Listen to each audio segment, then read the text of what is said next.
Should I call him? The only reason I don't want to call him is because, bro, like, he can't say much because they're going to use it in court, right? Like, if he gets on here and be like, yo, what the fuck? I'm not broke. This, that, and third. Like, so this whole thing with the fucking, like, I could say it, right? I'm not in no fucking lawsuit. I could say it. But, like, he technically, he signed this paper that went to the court. I'm going to show you all the paperwork. But essentially, yo, I think one of them is like an old woman and one's like a guy. Like, they fucking was walking through the lobby while Shotty and the other scoundrels was robbing some people. And they're like, yo, what the hell? Like, we witnessed the robbery and there was a gun. So it's not even the people who got robbed that's even like suing 6ix9ine. It's like people who watched the robbery or like walked into it. They want $5 million each, 2 people. I'm sorry, I'm not paying y'all $5 million. Matter of fact, I'm not paying y'all shit. So that's what they went to court with. 6ix9ine is basically like giving a bunch of reasons why the judge should set a limit on what they could sue for. Just because he's trying to say, just because he's trying to say, well, first of all, like, according to precedents, like, they shouldn't get more than $25,000. Also, like, yo, if they did get paid this, I would be bankrupt and shit. The best way to tell the judge that, yo, I can't pay this is like I'm fucking broke. So he's been saying, yo, I get $2,000 a month. I don't do anything. My career's stalled. I'm broke as fuck. Yo, I can't pay that amount of money. Now, but here's the thing. They also suggested to the court that a fair ask would be $25,000. I guarantee if the plaintiff or like the 2 people suing came back and said, oh, if you pay me $25,000, pay that person $25,000, we're good. He paid today. But no, they're going to try to get the big money, which is the $25,000. This is how it goes. Let me see if I can pull this shit up. All right. So yeah, ready for it? I got the documents for it. Check it out now. Whoa. I saw my YouTube video today.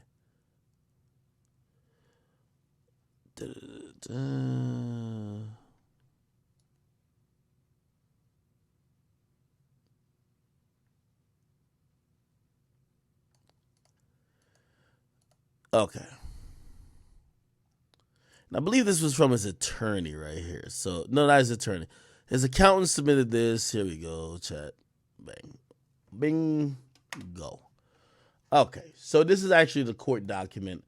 It's these are declarations, what they call it. So, Justin, whatever, that's 6ix9ine's CPA, which is whatever. Here's the case. This person and this person, they're the plaintiffs against 6ix9ine.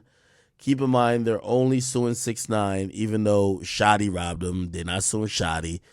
Even though there's like 3 other people who robbed them, they're not suing nobody else but 6ix9ine. They know where the bag is, okay? So basically, 6ix9ine attorney got to show legally, like, they're trying to make it seem like you don't got money, but, certain things you can't really lie about because you're then committing perjury. All these are sworn statements. Anyway, you hear a bunch of the spreadsheets show income of defense accounts, blah, blah. The plaintiff statements, so the people suing saying 6ix9ine made millions of dollars in net income, and they're like, no, in net income, that's false. He ain't make a bunch of money. They're like, he made a lot of money from 2018 to 2020. That's when he was actually locked up. Most attributed to advances he received, blah, blah, blah, da, da, da.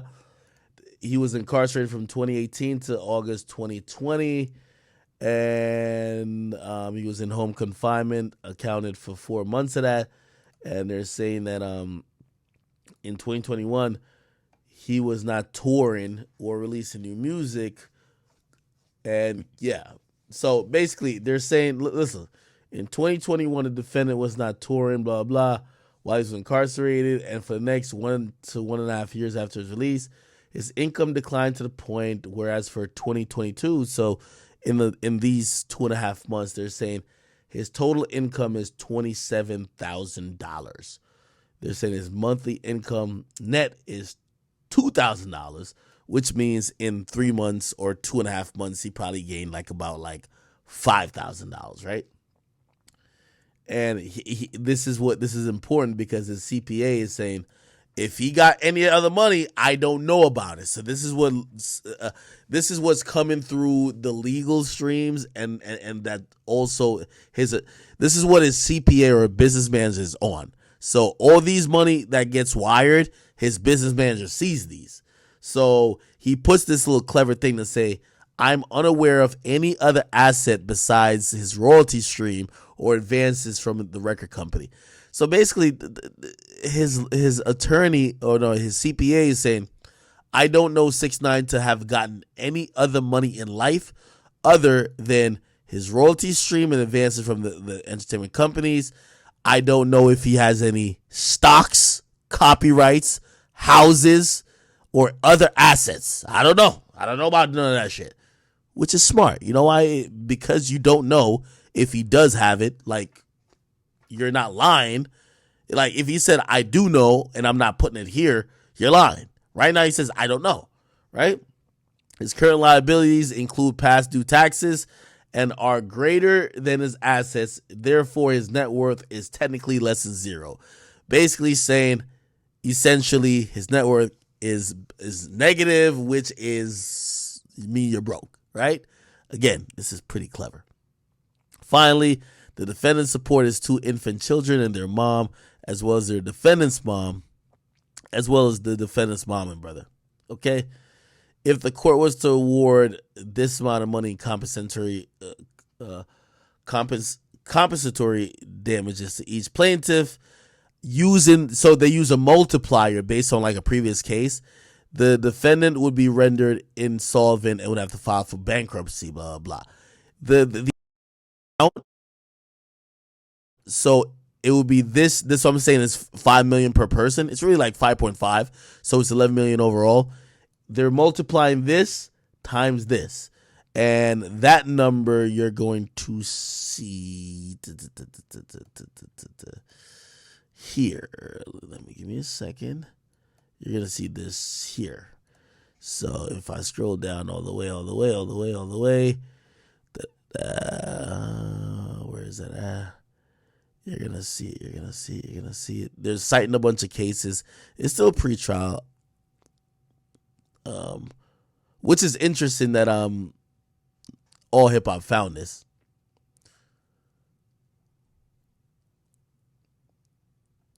Yeah, where is that? Yeah, they're quoting other cases and saying third. They're talking about the PTSD. Okay. Also, they're saying one of the I didn't report this in my YouTube video. One of the plaintiffs already got money for the same PTSD. So this person's a habitual PTSD filer. Again, keep in mind, it's like me seeing you beat your girl and then me suing you because I watched you beat your girl and I said I got PTSD. So this person got a history of like trying to file lawsuits. They already filed one, and this is why I say they can't recover twice, right? Oh, and also they're using the RICO statute to say that everything in the RICO he was forced to pay a penalty because of the RICO. They shouldn't be able to whatever. Look, plaintiffs. Here we go. It's a lot of documents and all these things. You feel me? These are the cases. These are the points that the defendants are saying.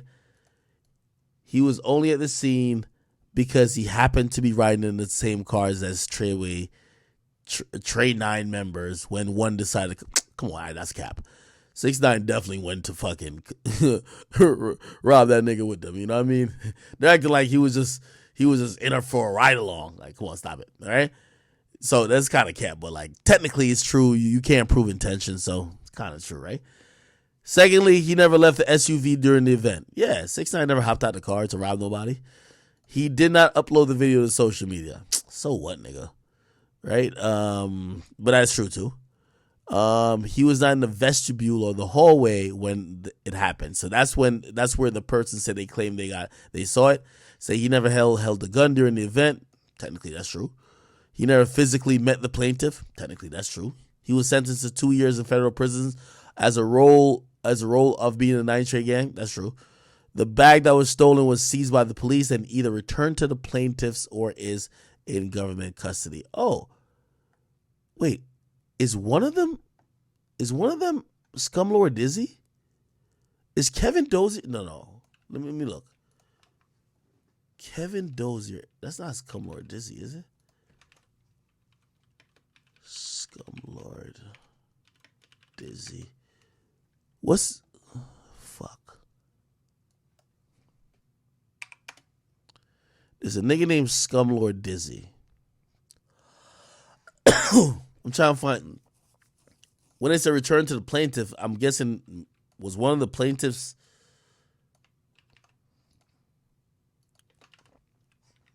I'm just Googling. Maybe not. All right, anyway.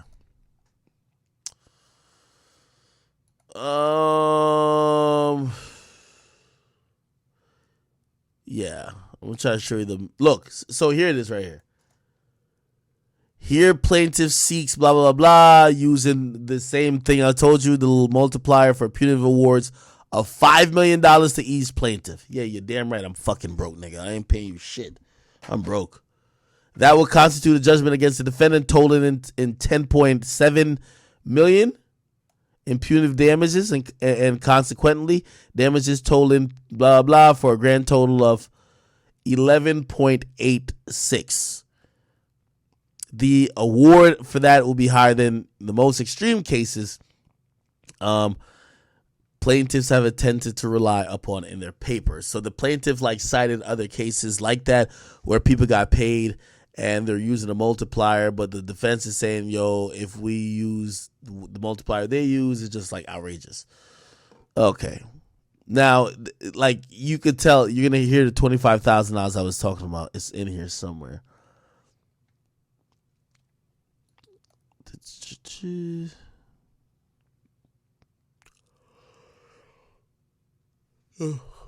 My bad. Oh, yeah. So, were this court to decide, based upon the record before it, the plaintiffs were entitled to punitive damage on the most favorable interpretation for the plaintiff of that record, they should not exceed $25,000 per plaintiff. So, basically, 6ix9ine's people is telling the court, even if we gave them the max amount based on real factual shit, they should only get $25,000 per person suing, which is 2 people with $50,000. You just pay that shit, you feel me? Okay, anyway.